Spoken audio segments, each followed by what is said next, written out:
친구들 반갑습니다. 우리 오늘부터는 조선이라는 나라 공부하도록 하겠습니다. 자, 조선은 1392년에 건국이 되었고요. 그리고 이런 일들이 일어났었습니다.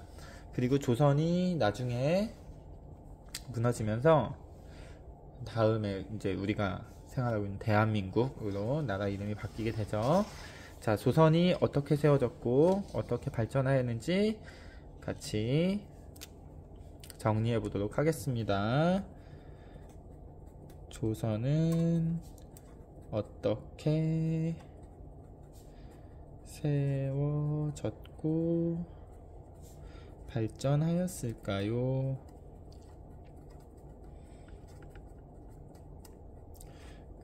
선생님 원래 글씨를 좀 더 잘 쓰지만 빨리 쓰다 보니까 막 날아가네요. 자, 고려 말에는 외적이 연이어 침입하였고 권문세족이 몽골에 기대어 횡포를 부려 나라 안팎이 혼란스러웠습니다. 고려 말이 당연히 나라가 망했으니까, 그쵸? 잘 되고 있던 나라가 갑자기 망할 리는 없죠. 그쵸? 굉장히 혼란스러웠을 겁니다. 자, 고려 말은 혼란스러워졌는데, 자, 그 이유는 외적이 연이어 침입했고요. 외적의 침입, 그리고 권문세족의 횡포입니다.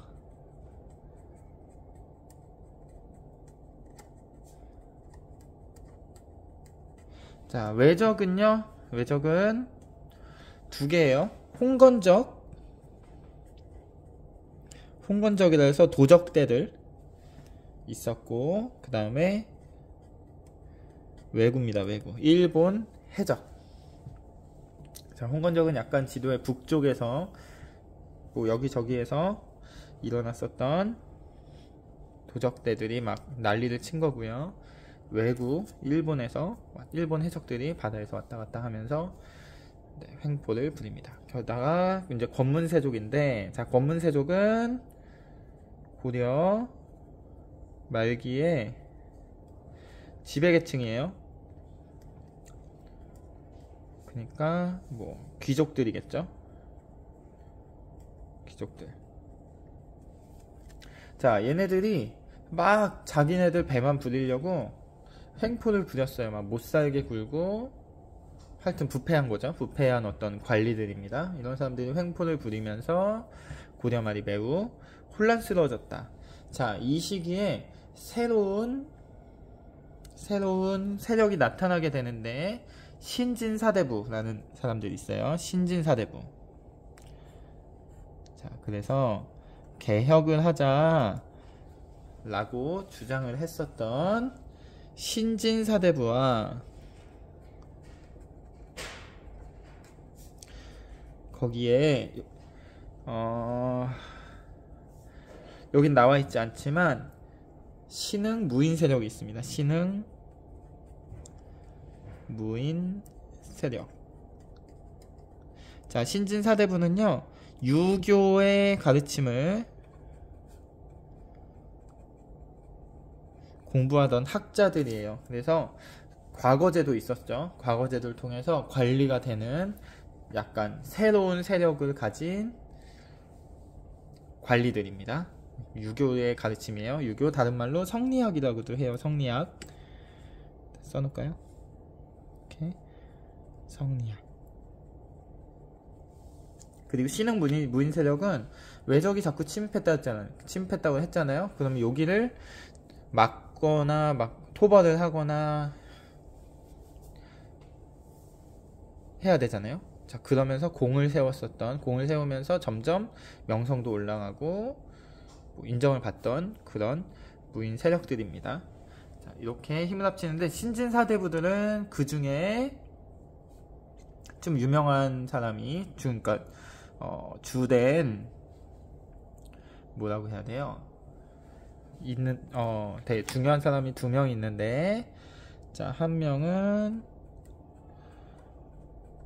정몽주라는 사람이고요. 한 명은 정도전이라는 사람입니다. 자, 그리고 신흥무인 세력 중에 가장 유명했던 사람은 이성계라는 사람이 있었어요. 자, 계속 읽어볼게요. 자, 신진사대부는 이런 고려사회 문제를 해결하려고 하였고요. 이 무렵 고려의 북쪽 땅 일부를 명이 고려의 북쪽 땅 일부를 내놓으라고 하자 고려왕은 이성계에게 요동지역을 공격하도록 하였습니다. 요동지역을 공격하라고 했어요. 요동지역은 요 북쪽에 중국 땅 있는 이쪽입니다. 동쪽이니까 요동지역 요 부분이겠네요. 그쵸? 요동, 그쵸? 요동지역을 정벌하라고 이야기를 했었습니다. 공격하도록 했어요. 자, 그런데 사실 이 이성계라는 사람은 요동 공격을 반대하는 입장이었어요. 그래서 위화도에서 군대를 돌이켜 개경으로 돌아와 권력을 잡게 됩니다. 자, 무슨 얘기냐면 이성계가 가지고 있던 그 군사들을요, 요동 정발하려고 나라에서 내줬는데 그 병사들을 데리고 다시 개경으로 돌아와서 왕을 이렇게 협박을 하고 왕한테 칼 끝을 다시 겨누게 되는 겁니다. 약간 반역이라고도 할 수 있겠죠. 어쨌든 그렇게 해서 이성계가 권력을 잡게 됩니다. 자, 그래서 이성계의 위화도 회군을 통해서 권력을 잡게 되고요. 자, 이 위화도 회군은 1388년입니다. 아까 연표에서 1392년에 조선이 건국되었다고 하니까 권력을 잡은 이후에 4년 정도, 4년 정도의 시간이 있네요. 자, 위화도 해군을 통해서 반대 세력을 몰아낸 이성계는요, 신진사대부와 함께 어지러운 고려 사회를 개혁하고자 하였고요. 자, 그거는 개혁으로 통해서 뭘 했냐? 자, 땅을 거두고 새로운 토지 제도를 마련했습니다. 권문세족의 땅을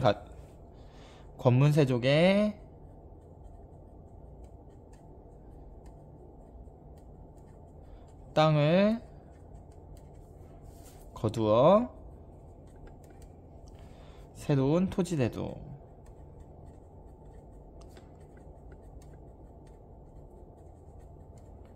마련, 이렇게 된 겁니다. 자, 그런데 사실 신진사대부 중에서 이 정몽주라는 사람하고 정도전이라는 사람이 생각이 조금 달랐어요. 자, 어떻게 달랐냐면 이 정몽주라는 사람은 고려를 그대로 두고 고려를 지키면서 개혁을 하자, 고려를 두고 개혁을 하자. 자, 그래서 이거를 우리는 온건파라고 했습니다. 온건파. 좀 따뜻한 그런 느낌이 들죠? 그러니까 좀 뭐랄까 급하게 하지 말고 천천히 조금씩 하자. 아니야. 그런데 정도전은 새로운 나라를 세우자. 고려는 답이 없다.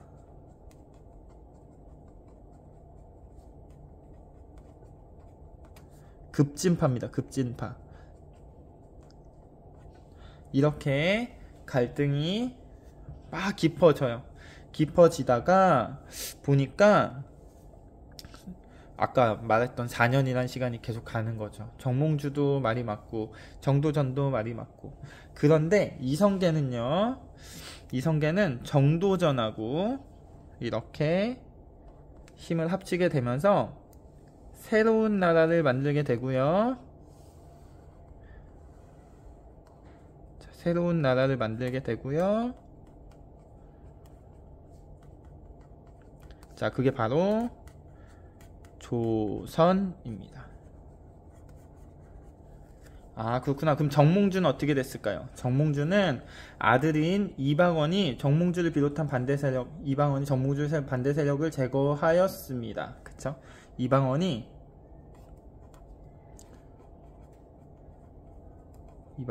이성계 아들인데요.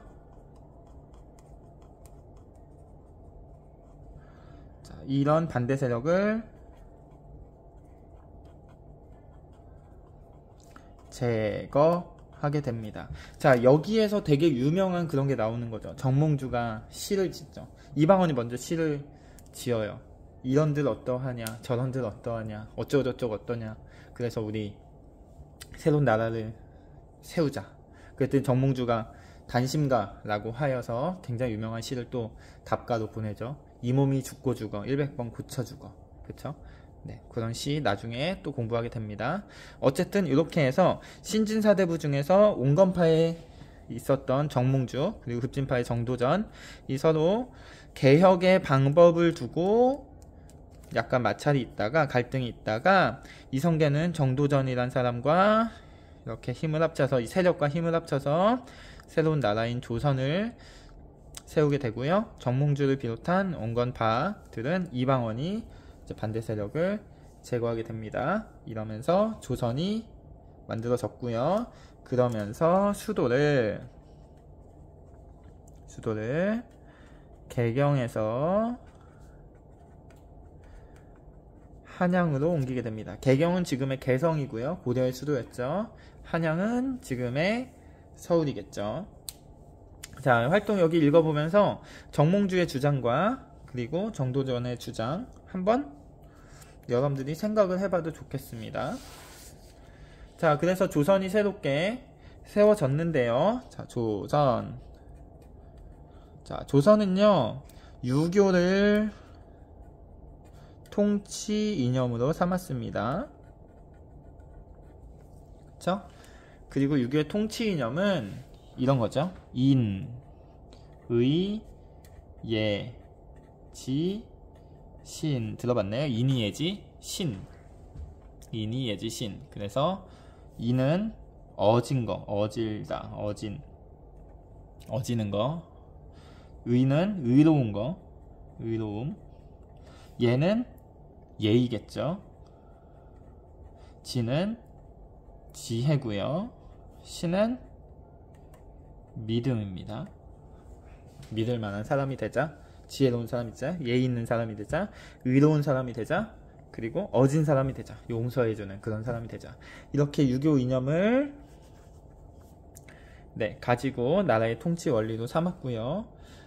건축물에도 이렇게 이름을 붙였습니다 라고 되어 있는데, 대표적인 거는 뒤쪽에 있는 서울에 있는 문들입니다. 문들. 남대문, 동대문, 서대문, 북대문 이렇게 4대문이 있었잖아요.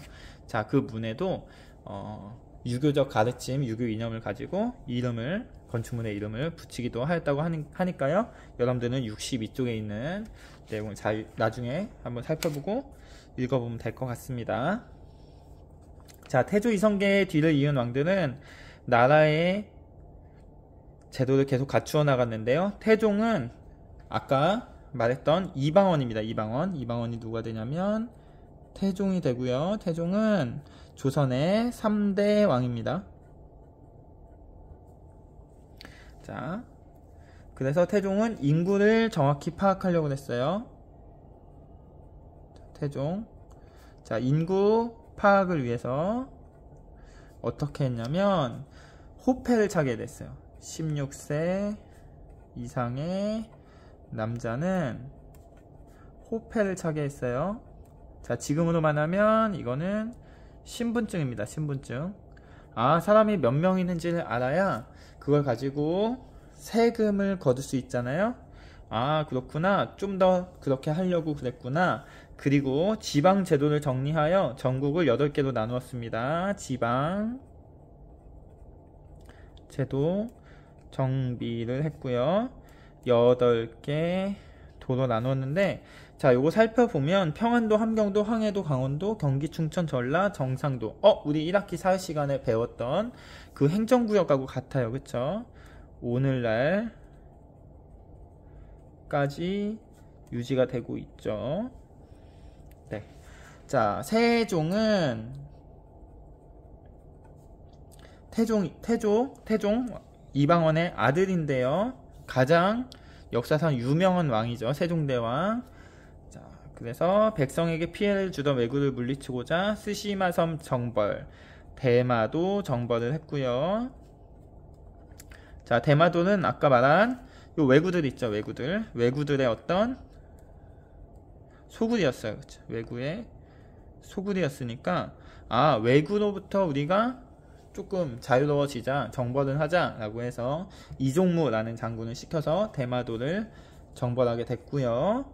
여진을 몰아내고, 여진이 아직도 있네요. 여진을 몰아내고 사군 육진을 개척했습니다. 사군 육진이고요. 자, 사군 육진은 지도에서 보면 여기 사군, 여기 육진입니다. 자, 무슨 얘기냐면 세종대왕 때 지금 이거 우리나라 땅 모양이죠. 우리나라 땅 모양을 회복한 겁니다. 우리 통일신라와 고려시대의 천리장성, 고려시대 천리장성 하면 요렇게까지만 천리장성이 있었잖아요. 그쵸? 근데 우리 조선시대 넘어와서 세종대왕 때 지금 오늘날의 영토를 갖게 되는 겁니다. 그리고 성종 때는 경국대전을 완성했습니다. 무슨 뜻일까요? 그 전부터 경국대전, 우리 나라를 세우는 데 있어서, 나라를 다스리는 데 있어서 그 중요한 큰 법전을 우리 만들자 라고 그 전부터 계속 했겠었죠. 그쵸? 그게 경국대전이 성종 때 완성이 되는 겁니다. 자, 이러면서 나라를 다스리는 기준이 마련이 된 거죠. 이렇게 마련이 된 겁니다. 자, 그래서 우리 오늘은 조선이 세워지는 과정, 그리고 조선 초기의 어떤 발전 과정을 살펴봤는데요. 신진사대부와 신흥무인 세력이 힘을 합쳐서 새로운 나라를 만들면서 조선이란 나라가 생겨났고요. 그리고 조선은 유교를 통치 이념으로 했고, 이런 왕들 때 이런 일들을 했었다 라는 거 정도를 여러분들이 잘 알고 있으면 우리 교실에서는 또 재미있는 체험이나 재미있는 수업을 할 수 있겠죠. 자, 여러분들 여기 있는 내용 잘 읽어보고요. 그 다음에 내용을 선생님이 말해준 이런 그린 영상이 아니죠? 이거를 참고를 해서 여러분들도 나름대로 정리를 해오고요. 교과서에 붙여서 잘 보관을 했으면 좋겠습니다. 자, 그러면 우리는 교실에서 다시 만날게요.